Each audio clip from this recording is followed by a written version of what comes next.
हार गया है रोज, हम थक गया है।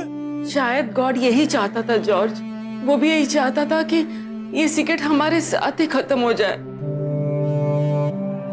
देखो जेहान हमें बुला रहा है। गॉड का दिया हुआ ये लाइफ तो हम फेल कर दिया, लेकिन अगला लाइफ हम तीनों मिलके एक साथ शुरू करेगा।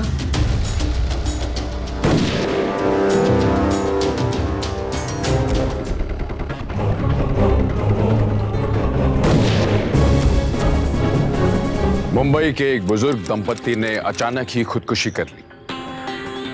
खुदकुशी, आत्महत्या कहना आसान है, और जरा एक मिनट रुक कर सोचिए किसी की जिंदगी पर क्या बीत रही होगी कि वो ऐसा घिनौना कदम उठा ले।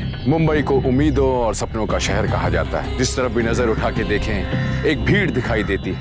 नेशनल क्राइम रिकॉर्ड्स ब्यूरो के रिसर्च में शहर में सुसाइड्स के नंबर्स के हिसाब से मुंबई हमारे देश में तीसरे नंबर पर है। क्या इस बुजुर्ग दंपत्ति की जिंदगी सचमुच इतनी नाउम्मीद हो गई थी कि उन्होंने मौत को गले लगा लिया, या कोई उन्हें तंग कर रहा था, उन्हें दबा रहा था कि वो ऐसा कदम उठा ले? सच जानने के लिए आइए देखें मुंबई मेट्रो में घटी ये सच्ची घटना। ऐसा आदमी था जिसका इस घर में काफी आना जाना था, या फिर इन दोनों की मौत से पहले आपने किसी को घर के अंदर जाते या बाहर आते हुए देखा हो? नहीं सर, जहां तक मुझे अंदाजा है ऐसा कोई भी ना आता था ना जाता था।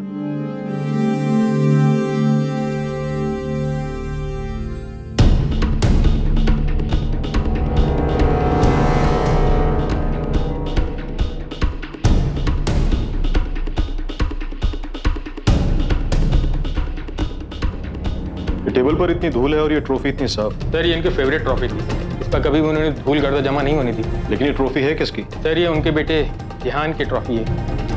1 साल पहले बहुत ही कम उम्र में उसकी डेथ हो गई सर, और इस सदमे से अंकल और आंटी दोनों शॉक में आ गए। लेकिन सर 1 साल पहले जब घर वापस आया था तो अचानक हम लोगों को पता चला कि उसकी डेथ हो गई।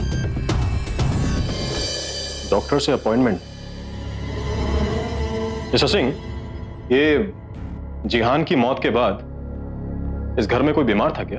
सर जैसे मैंने आपको बताया, अंकल हमेशा पार्क में जाते थे वॉक करने के लिए, मगर अपने बेटे जेहान के डेथ के बाद थोड़ा सा बिहेवियर में उनके अजीब से चिड़चिड़ापन आ गए थे, वियर्ड हो गए थे वो।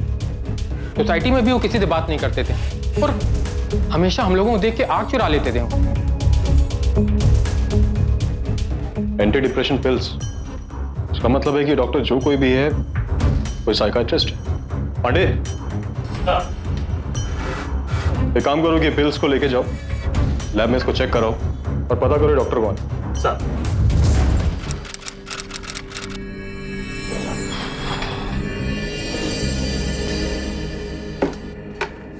May I come in, sir? अरे राधिका, आओ ना। कैसी हो तुम? एकदम ठीक। तुम कैसे हो? मैं भी अच्छा। बैठो। So, राधिका मैडम, क्या बात है, आज दिल्ली के जर्नलिस्ट हमारे केबिन में। कहीं मेरा इंटरव्यू लेने का मूड तो नहीं है तुम्हारा? तुम्हें कॉलेज के दिनों से जानती हूँ मैं, तुम्हारे बारे में लिखने के लिए मुझे इंटरव्यू की तो जरूरत नहीं है। बात तो सही है। अच्छा मुझे ये बताओ कि छुट्टी पर हो या किसी काम से?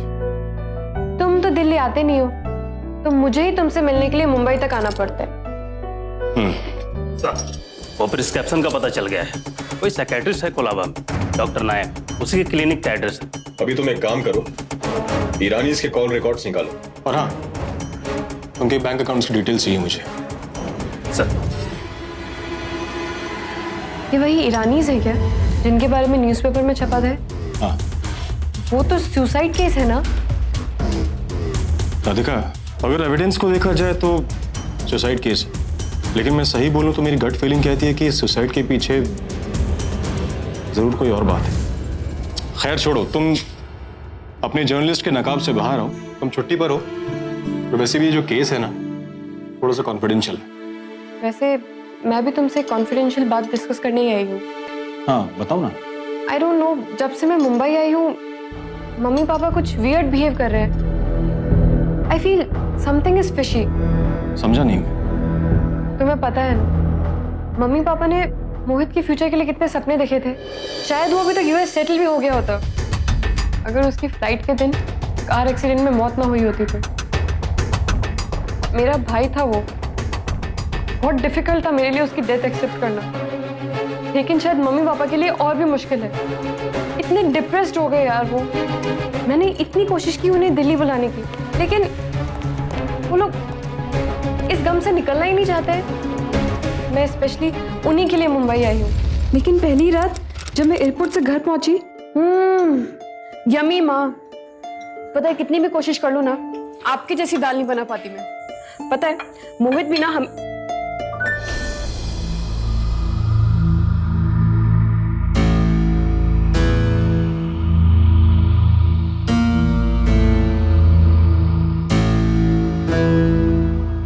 उसकी खाली कुर्सी काटने को दौड़ती है।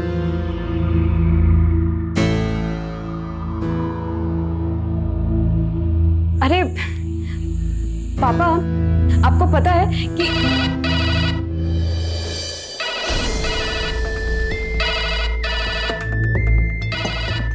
लैंडलाइन हमें भी चल रहा है। मैं देख कर आती हूँ।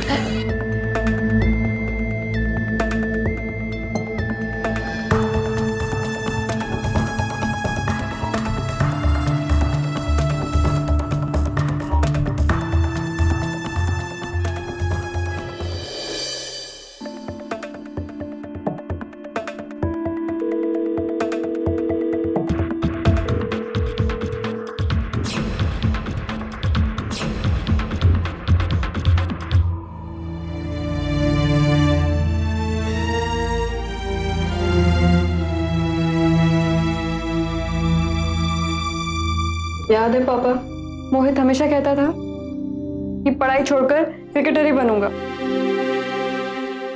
और ये बैट आपने उसके 18th बर्थडे पर दिया था ना। और कितना इम्पेशेंट था वो, हर चीज में जल्दीबाजी। यूएस जाने के लिए भी इतनी जल्दी थी उसे, शायद इतनी सी जिंदगी मिली थी ना उसे, इसलिए हर सपने जल्दी जल्दी पूरे करना चाहता था।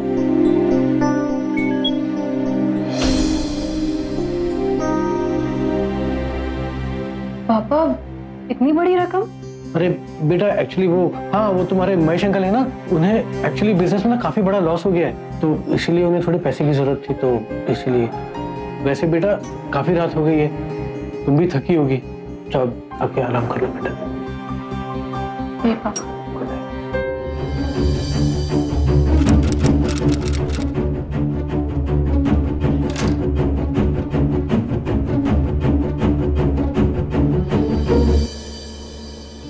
गुड मॉर्निंग पापा। आज सूरज किस दिशा से निकला है? वेडनेसडे और आप ऑफिस नहीं गए? नहीं एक्चुअली बेटा ऐसी बात नहीं है, वो मेरी तबीयत थोड़ी सी ना ठीक नहीं है, तो इसीलिए मैंने आज लीव ले ली थी। अच्छा तो ठीक है, फिर मैं आपके लिए कॉफी बनाकर लाती हूँ, अच्छा लगेगा आपको।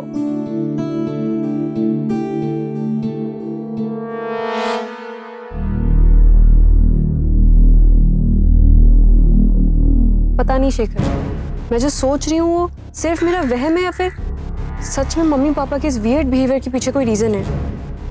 वो फोन कॉल्स, इतनी बड़ी रकम, पापा का झूठ बोलना और उनके चेहरे पे वो डर। आई थिंक कि कोई उन्हें ब्लैकमेल कर रहा है। तुम समझ रहे हो ना? हाँ राधिका, तुम प्लीज मेरी मदद करोगे? Of course I will. अच्छा राधिका, एक काम करो कि अपने मॉम डैड के मोबाइल के और तुम्हारा जो घर का लैंडलाइन है उसके कॉल रिकॉर्ड्स लगे दो, बाकी सब मैं संभाल लूंगा। Okay, thanks a lot.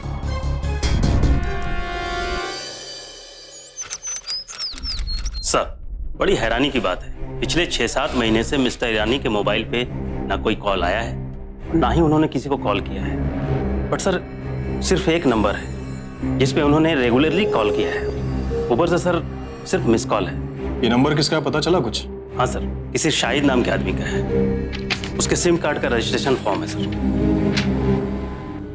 Sir. एक बात और है जो काफी अजीब है। पिछले कुछ वक्त से मिस्टर ईरानी अपनी कंपनी के अकाउंट से बड़ी बड़ी रकम अपने पर्सनल अकाउंट में ट्रांसफर कर रहे थे, बट सर उन्होंने वो पैसा कहीं पे खर्च नहीं किया है। इनफैक्ट पूरी की पूरी रकम उन्होंने किसी दूसरे अकाउंट में ट्रांसफर की है। पांडे सर, अगर ये कोई बिजनेस डील है तो जाहिर सी बात है कि कोई अपने पर्सनल अकाउंट से तो किसी को पेमेंट नहीं करेगा, तो फिर ये इतने पैसे दे किसको रहे थे? तुम एक काम करो, पता लगाओ ये बैंक अकाउंट है किसका। और हाँ, दूसरी बात, ये शाहिद के बारे में सारी इन्फॉर्मेशन निकालो। Yes sir. सर मैंने ईरानी के साइकियाट्रिस्ट को इन्फॉर्म कर दिया है, वो आपसे मिलने के लिए तैयार है। ठीक है सर।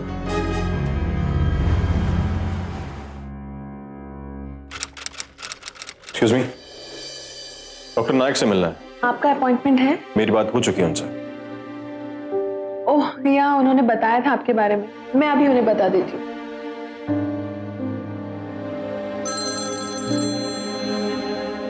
या हेलो डॉक्टर, इंस्पेक्टर कांबले आए हैं। हाँ भेज दो उनको। Please go. Thank you. इतनी बड़ी उम्र में अपने इकलौते और जवान बेटे को खोना, it's a big shock. Mister and Mrs Irani के लिए इट्स डिफिकल्ट कि वो जिहान की मौत को एक्सेप्ट करें। जिहान की मौत के करीब 2 महीने के बाद मेरे पास आए थे। मिस्टर ईरानी तो भगवान पर विश्वास ही नहीं करते थे, वो भगवान को चैलेंज करते थे। जिहान की मौत के बाद वो खुद को गिल्टी महसूस करने लगे थे। उनको लगता था कि भगवान ने उनके अविश्वास की सजा उनको दी है, इसीलिए वो काफी चैरिटी भी करने लगे थे। डॉक्टर नायक, ये जिहान की मौत हार्ट अटैक से हुई थी ना? ऐसा कहा गया था, उन्होंने सबसे ऐसा ही कहा था, लेकिन वो अपने डॉक्टर से सच नहीं छुपा सकते थे। सच्चाई यह है इंस्पेक्टर कि जिहान की मौत ड्रग के ओवरडोज से हुई है। ड्रग के ओवरडोज से? He was drug addict. Irani चाहते तो जिहान को बचा सकते थे, लेकिन जब तक उन्हें उसकी बीमारी और कमजोरी का पता चलता तब तक बहुत देर हो चुकी थी। मिस्टर और मिसेस ईरानी के लिए जिहान सब कुछ था। जिहान की रिपुटेशन उसकी सोसाइटी में, उसके रिलेटिव्स में बहुत अच्छी थी, और उसके मरने के बाद ईरानी ये नहीं चाहते थे कि उसकी इमेज खराब हो, इसलिए हार्ट अटैक का उन्होंने झूठ बोला। वही झूठ उनको अंदर अंदर खाने लगा था। एज ए डॉक्टर मैंने पूरी कोशिश की थी कि मैं उनको इस डिप्रेशन से बाहर निकालूं, और आपको तो पता है इंस्पेक्टर, इंसान के दिमाग पर काबू करना कितना मुश्किल होता है। डॉक्टर, आपकी काउंसलिंग के दौरान आपको कभी ऐसा लगा कि वो लोग अंदर से डरे हुए हैं या फिर उनको कोई ब्लैकमेल कर रहा है? ऐसा तो उन्होंने कभी मुझसे तो जिक्र नहीं किया था। ऑलराइट, एक रिक्वेस्ट है आपसे, मुझे ईरानी की जो ट्रीटमेंट की डिटेल्स हैं और रिपोर्ट्स हैं वो चाहिए। दे तो सकता हूँ, पर ये बहुत कॉन्फिडेंशियल है। उसकी चिंता आप मत कीजिए, ये रिपोर्ट्स कॉन्फिडेंशियल ही रहेंगी। ओके।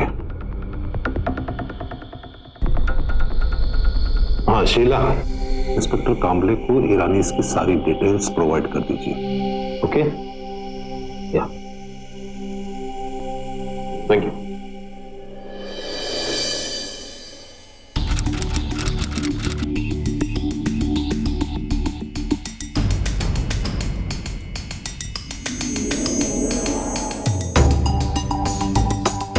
सर। हाँ पांडे। सर वो सिम कार्ड का पता चल गया है, उसकी आईडी और फोटोग्राफ्स दोनों अलग अलग आदमी के थे। सर कोई जरूर फेक प्रूफ देकर ये नंबर यूज कर रहा है, और सर ये नंबर पिछले 10 दिनों से बंद है। जैसे ही ये नंबर ऑन होगा हम उसकी लोकेशन ट्रैक कर लेंगे सर। एक सेकंड, इसका मतलब है कि बहुत बड़ी गड़बड़ है। वो बैंक अकाउंट का डिटेल निकाला क्या? यस सर, वो अकाउंट HMDB बैंक के किसी विक्रम कपूर का है, लेकिन ब्रांच मुंबई नहीं दिल्ली की है सर। पांडे काम करो कि दिल्ली डिपार्टमेंट से बात करो, और हाँ, उस बंदे की डिटेल चाहिए मुझे, जल्द से जल्द। सर।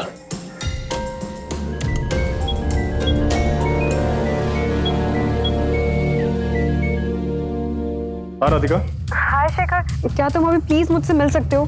ठीक है, आता हूँ। Okay bye.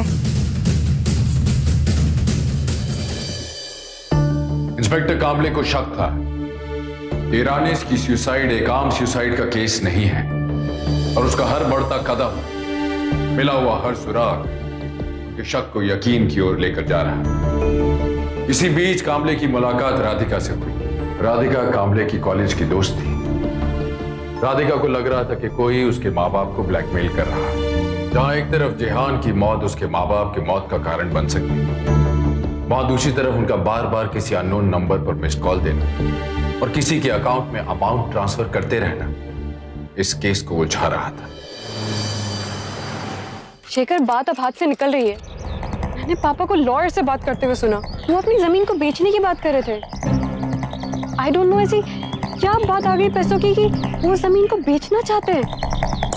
राधिका, वो फोन रिकॉर्ड्स निकलवाए तुमने? हाँ, दिखाओ। एक सेकंड। ये रहे फोन रिकॉर्ड जो कि सिर्फ बिजनेस रिलेटेड है, बट एक नंबर है जिससे बार बार कॉल किया गया है और वो कॉल कभी कनेक्ट नहीं हुआ। कौन सा? ये नंबर। ये तो वही नंबर है जिस पर मिस्टर ईरानी ने मिस्ड कॉल दी थी। How is it possible?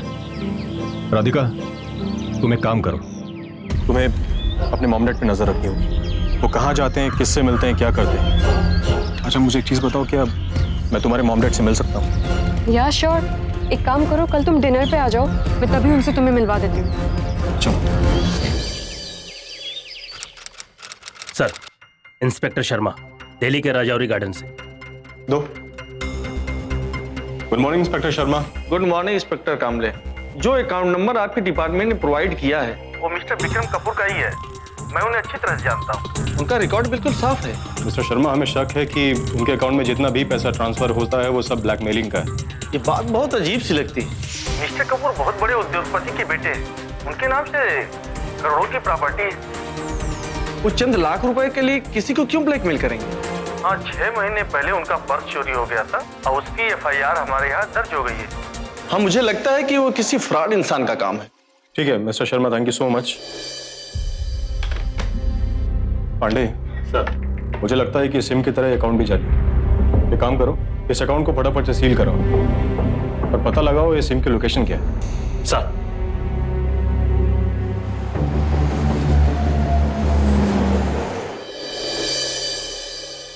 माँ पापा, यह है शेखर। आपको याद होगा ना, 9th स्टैंडर्ड में मेरा पाँव फ्रैक्चर हो गया था, वो इन्हीं की मेहरबानी थी। राधिका, तुम अंकल आंटी के सामने मुझे एम्बैरेस कर रही हो। अरे वो सिर्फ एक एक्सीडेंट था। तो मैंने कब कहा तुमने मेरे पाँव पे हथौड़ा मारा था? आओ ना बेटा, आओ।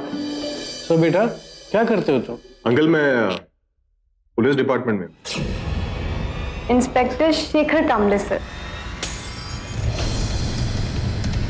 ओह सॉरी सॉरी, ऐसे हाथ से गिर गया, मैं उठाती हूँ।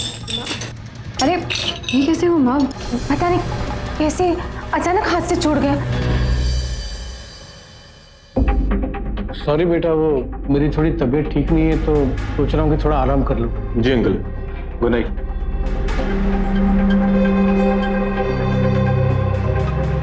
माँ मैं अभी आती हूँ।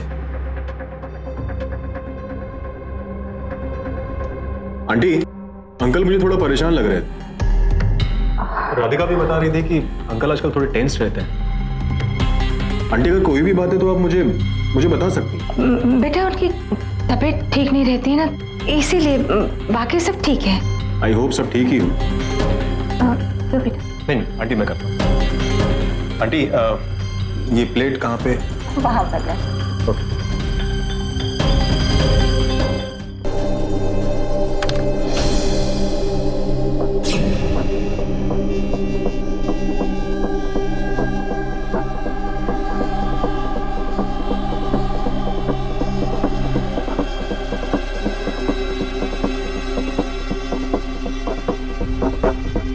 पिल्स तो बिल्कुल वैसी ही हैं जैसे मिस्टर ईरानी के यहाँ से मिली थी।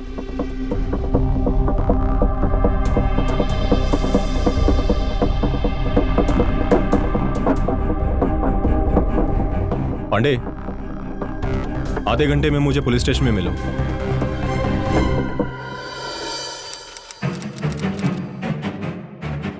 दोनों कपल्स के बेटों की मौत हो चुकी है। दोनों विक्टिम्स ने एक ही अकाउंट में पैसा ट्रांसफर किया।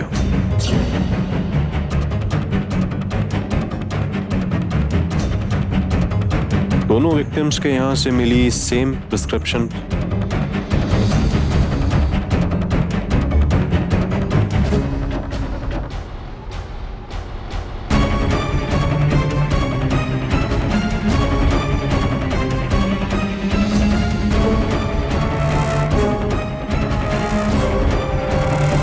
दोनों विक्टिम्स एक ही साइकेट्रिस्ट से ट्रीटमेंट ले रहे थे, डॉक्टर नायक। डॉक्टर नायक? हाँ पांडे,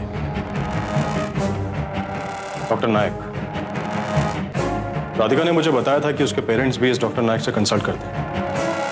दोनों केसेस में बहुत सिमिलैरिटीज है। अगर मेरा शक सही निकला ना, तुम राधिका के पेरेंट्स के थ्रू इस मुजरिम तक आराम से पहुंच सकते हो। पांडे, तुम एक काम करो, राधिका के मॉम डैड का जो बैंक अकाउंट है ना, उसे मॉनिटर करो। सर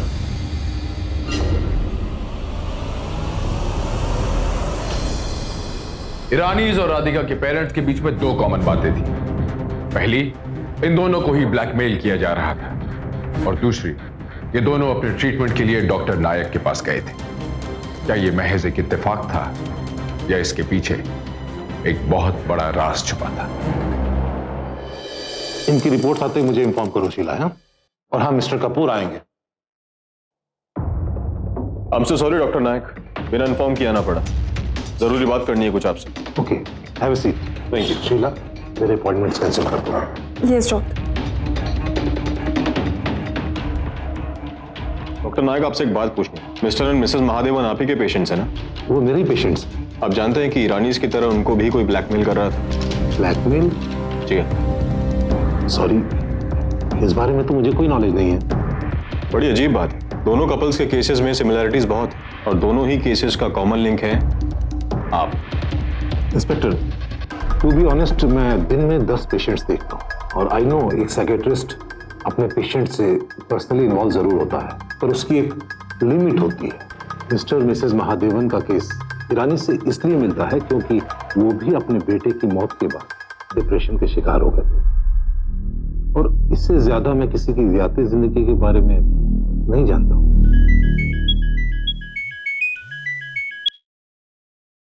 हाँ पांडे, सर सिम कार्ड का लोकेशन ट्रैक हो गया है। करंट लोकेशन मलाड एरिया है सर। मैं आता हूँ। Yes sir.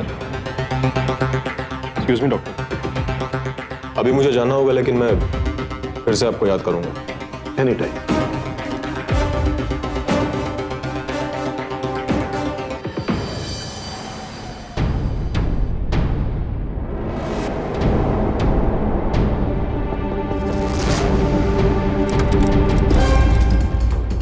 उठाओ से। उठ। पांडे, फोन उठो।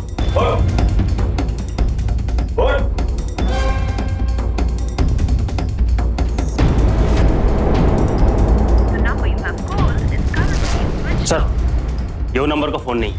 दूसरा फोन आसपास ही होगा, ढूंढो। ए, कोई दूसरा फोन है तेरे पास?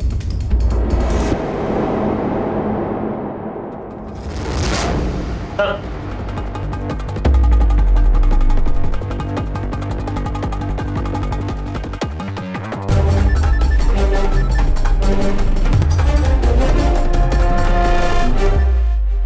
लेके चलो। अभी सच सच बता कि ईरानी इसको ब्लैकमेल क्यों करता था? बोल। प्लीज सर, सर मुझे कुछ नहीं पता सर, नहीं जानता मैं इन लोगों को। तो कुछ नहीं जानता? तो पिछले 8 महीनों से ईरानी हमेशा तेरे फोन पे कॉल क्यों करते हैं? और यहां तक कि मरने से पहले लास्ट कॉल तेरे फोन पे था। सच सच बताएगा या दूं अभी तेरे को? Please sir, sir please sir, बताता हूँ सर, सब कुछ बताता हूँ। मेरे डैड स्कूल के टीचर हैं। वो मुझे ज़्यादा पॉकेट मनी नहीं देते थे। दोस्तों की वजह से मुझे ड्रग्स की आदत लग गई थी। सर पे बहुत उधारी थी। मुझे उधारी पे कोई भी माल नहीं दे रहा था। अचानक रात को किसी अननोन नंबर से किसी औरत का कॉल आया। तुझे अगर पैसा कमाना है तो जैसा मैं बोलती हूँ वैसा करते जा, तुझे सब कुछ मिलेगा।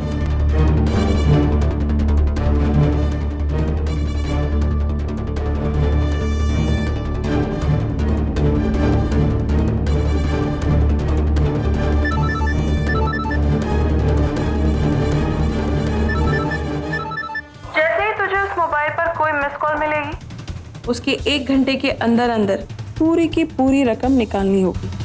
ये जो पैसे तेरे पास हैं, तुझे मेरे बताए हुए पते तक पहुंचाना होगा। बदले में जितनी रकम होगी उसका 10% तेरा। हाँ ओके सर, मैं सिर्फ उतना ही करता था सर जितना कहा जाता था, पर मैं ये सब नहीं करना चाहता था सर, लेकिन मेरी लत ने मुझे मजबूर कर दिया था। मुझे नहीं पता था कि ये सबसे किसी की जान भी जा सकती है। एक बात बता, इस औरत को देखा है तूने? नहीं सर, वो हमेशा फोन पे बात करती। और उसका नंबर? वो तो होगा ना तेरे पास? नहीं सर, वो हमेशा अलग अलग बूथ से फोन करती थी सर। इतनी आसानी से बच नहीं सकती वो, कहीं तो होगी। कोई तो सुराग छोड़ा होगा उसमें। सर मुझे कुछ याद आया सर। सर वो एक बार आई थी सर मुझसे मिलने। पैसे कहाँ हैं? बहुत अंधेरा था सर, वो मेरे दरवाजे पर खड़ी थी, उसको लगा मैंने जानबूझकर पैसे नहीं पहुंचाए और वो मुझे धमकी देकर चली गई कि दोबारा ऐसा किया ना तो ड्रग्स के मामले में फंसा दूंगी मैं, और तुम्हें ही नहीं, तुम्हारी पूरी फैमिली को भी, समझे? कुछ तो देखा होगा तूने, उसका चेहरा तो याद होगा तुझे। नहीं सर, मैं बहुत नशे में था सर, मुझे कुछ ठीक से दिखाई नहीं दे रहा था। इतना सब कुछ हो गया तुझे इतनी सी बात याद नहीं।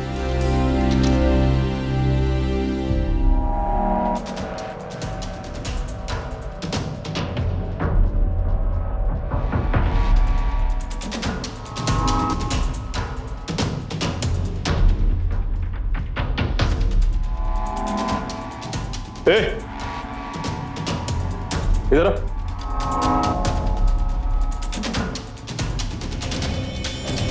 किसी डॉक्टर नायक को जानता है क्या? डॉक्टर नायक?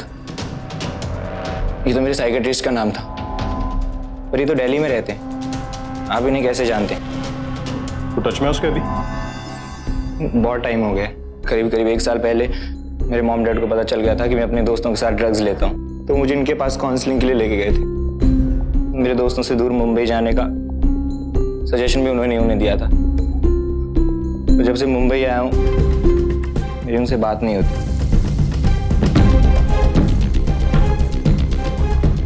इसे पहचानता है क्या?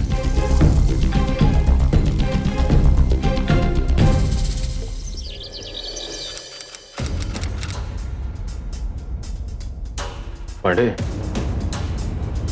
मेरा शक पूरी तरह से यकीन में बदल चुका। हमें इस केस को कोर्ट में प्रूव करने के लिए एविडेंस चाहिए होगा। हमें साबित करना होगा कि किस तरह से राधिका के माँ बाप और ईरानी को फंसाया गया। इस केस का आखिरी पड़ाव पूरा करने का वक्त आ गया। पांडे, इंस्पेक्टर कांबले डॉक्टर नायक का खेल पूरी तरह से समझ चुके थे, पर कानून का काम सिर्फ मुजरिम तक पहुंचना नहीं होता।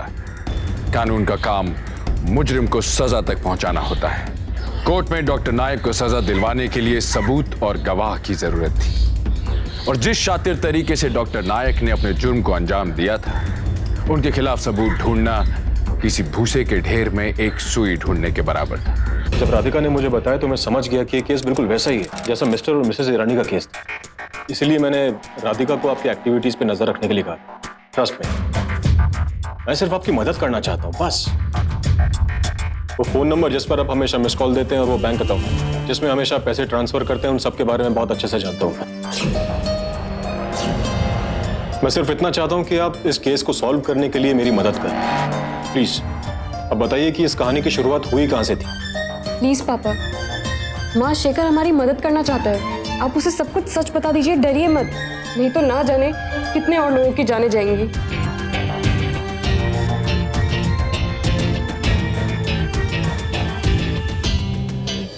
मोहित हम सबका लाडला था, बहुत जिद्दी था वो। अचानक एक दिन उसने यूएस जाकर एमबीए करने की रट लगा। हर बाप की तरह मैं भी अपने बेटे के सारे अरमान पूरे करने चाहता था, लेकिन शायद मैं उसके प्यार में कुछ ज्यादा ही अंधा हो गया था, और इसीलिए मैंने अपनी कंपनी के अकाउंट्स में हेरा फेरी कर उसके लिए यूएस जाने का सारा इंतजाम कर दिया। सब कुछ ठीक था, हम सब बहुत खुश थे उसके लिए, लेकिन एयरपोर्ट पहुंचने से पहले ही उसकी कार का एक्सीडेंट हो गया। मेरा बेटा मर गया शेखर, वो मर गया मेरी वजह से।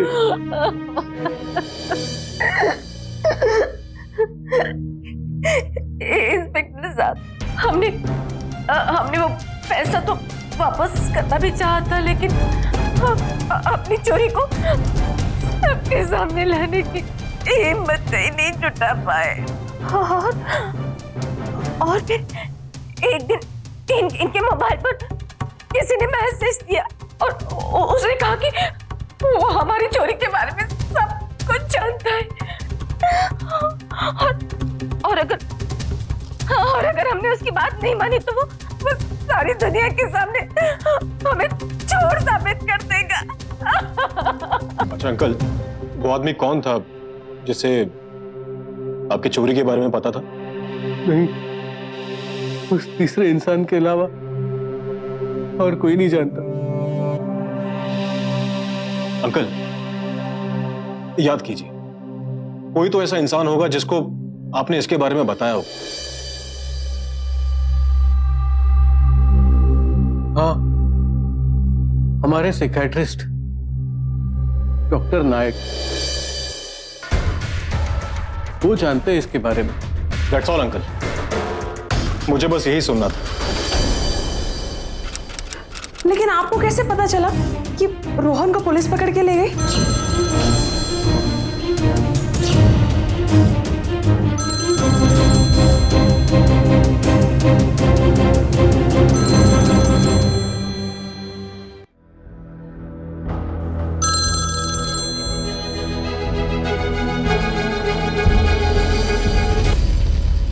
हेलो हेलो मैम, मैं IPSI बैंक से बोल रही हूँ। क्या आप लोन के लिए अप्लाई करना चाहेंगी?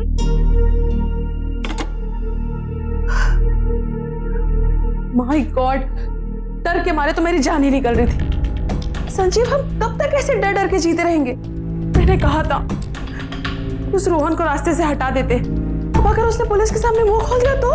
कितना भी बड़ा मुंह खोलेगा ना, हमारी एक उंगली नहीं पकड़ सकता वो इंस्पेक्टर। और उस बच्चे को पता ही क्या है जो वो उनको बताएगा? उसने आज तक हम लोगों को देखा तक नहीं है। संजीव, भूलो मत, मैं एक बार जा चुकी हूँ उसके पास पैसे लेने, और अगर उसको मेरा चेहरा याद हुआ तो? डोंट ब्लेम मी शीला, मैंने तुमको कितनी बार मना किया। अब फंसोगी ना तो तुम ही फंसोगी। संजीव, ये मजाक का वक्त नहीं है। अरे मजाक ही तो समझेंगे लोग। एक ड्रग एडिक्ट को पागल से कम नहीं समझा जाता। और एक पागल मुझ जैसे रिप्यूटेड डॉक्टर के ऊपर उंगली उठाए तो लोग क्या यकीन करेंगे?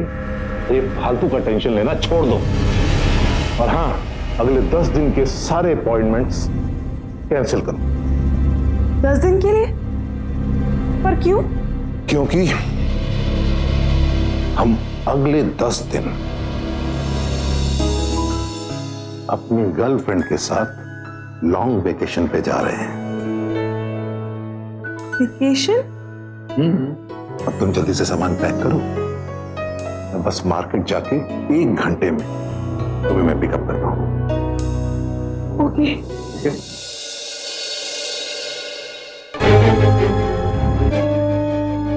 मैं तब तक सारे सबूत मिटा देती हूँ।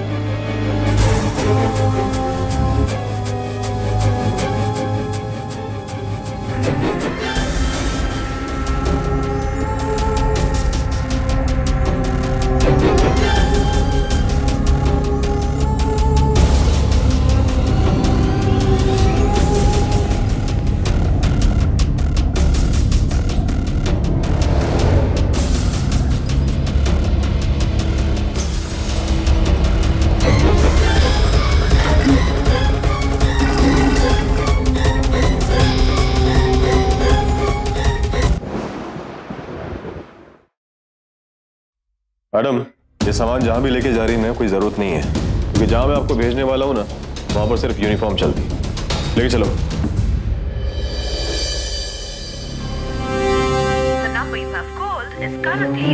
इस खुशी में फोन बंद कर रखा है इसने। What's wrong with you Sheela? Flight miss हो जाएगी। कहां रह गई थी तुम? अरे कुछ बोलोगी तुम?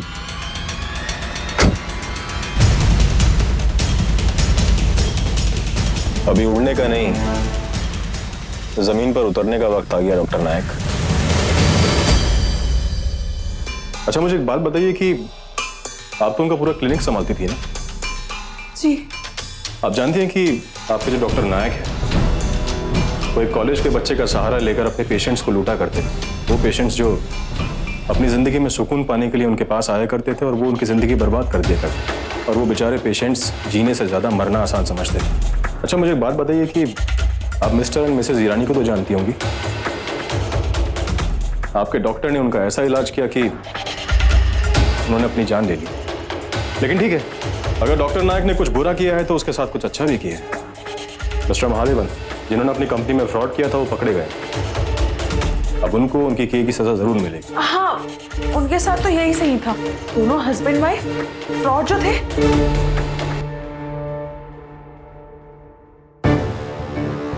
मिस शीला, वो दोनों फ्रॉड थे, ये आप कैसे जानती? वो तो मैंने गलती से उनकी बातें सुन ली थी। इंस्पेक्टर साहब, इससे ज्यादा मुझे कुछ नहीं पता है। मैंने कुछ नहीं किया है। I am so sorry. अभी आप दोनों जेल जाने के लिए तैयार हो जाइए। इंस्पेक्टर, आप प्लीज मेरी बात मानिए। ये मेरा प्लान नहीं है। रोहन की तरह मुझे भी फंसाया है डॉक्टर नायक ने।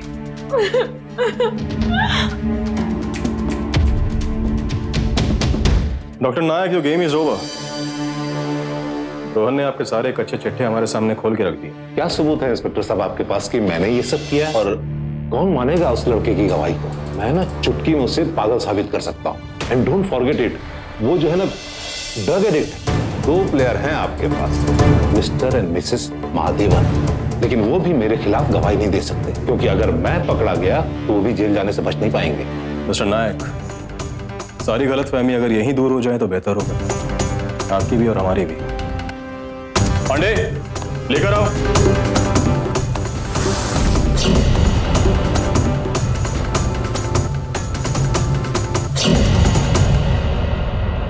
डॉक्टर नायक, आपकी गर्लफ्रेंड भी आपसे कुछ कहना चाहती है। बुलाओ।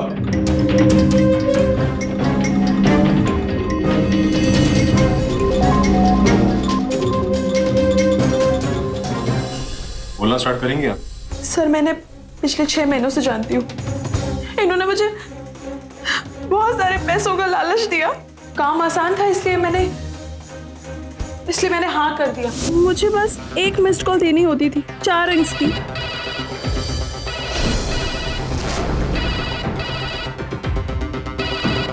लैंडलाइन हमें भी चल रहा है, मैं देख कर आती हूँ। उसके बाद सामने वाला नेट बैंकिंग के थ्रू पैसे ट्रांसफर कर देता था रोहन के फेक अकाउंट में, और पैसे ट्रांसफर होने के बाद रोहन के फेक नंबर पे मिस कॉल देता था, और उसके बाद रोहन हमारे बताए हुए जगह पे पैसे ड्रॉप कर देता था। ये वैसे भी कई सालों से दिल्ली में रैकेट चला रहे थे।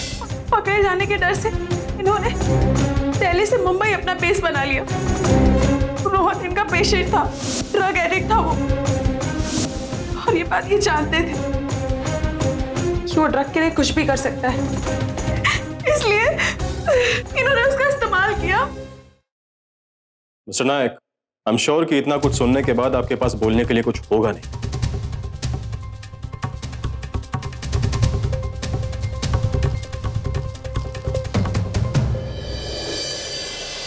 मुंबई हाई कोर्ट ने डॉक्टर संजीव नायक और शीला ठाकुर को लोगों को ब्लैकमेल करने और आत्महत्या करने पर मजबूर करने के लिए आईपीसी के सेक्शन 306, क्रिमिनल कॉन्स्पिरेसी के लिए आईपीसी के सेक्शन 120B और एक्सटॉर्शन के लिए सेक्शन 383 के तहत 14 साल की सजा सुनाई गई। रोहन को इन दोनों की मदद करने के लिए आईपीसी के सेक्शन 120B के तहत 2 साल की सजा सुनाई गई। याद रखिए, जो आज आपको ब्लैकमेल कर रहा है कल फिर करेगा, पर ऐसा भी हो सकता है कि ब्लैकमेल करना बंद ही ना करे। डरिए मत, खुद को मजबूर मत बनाइए, खड़े होइए अपनी सुरक्षा के लिए, अपने आत्मसम्मान के लिए। सबसे पहले पुलिस के पास जाइए। जब आप पुलिस के पास जाते हैं और पुलिस क्रिमिनल को पकड़ती है तो आप एक तरीके से पुलिस की मदद करते हैं।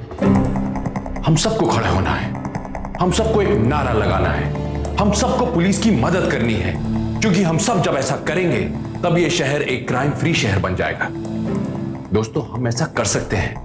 हम आज करेंगे, हम अभी करेंगे, क्योंकि अभी नहीं तो कभी नहीं। इसी नारे और उम्मीद के साथ गौरव चोपड़ा को दीजिए इजाजत। फिर लौटूंगा एक और कहानी लेकर, जहां मुंबई क्राइम से लड़ेगी।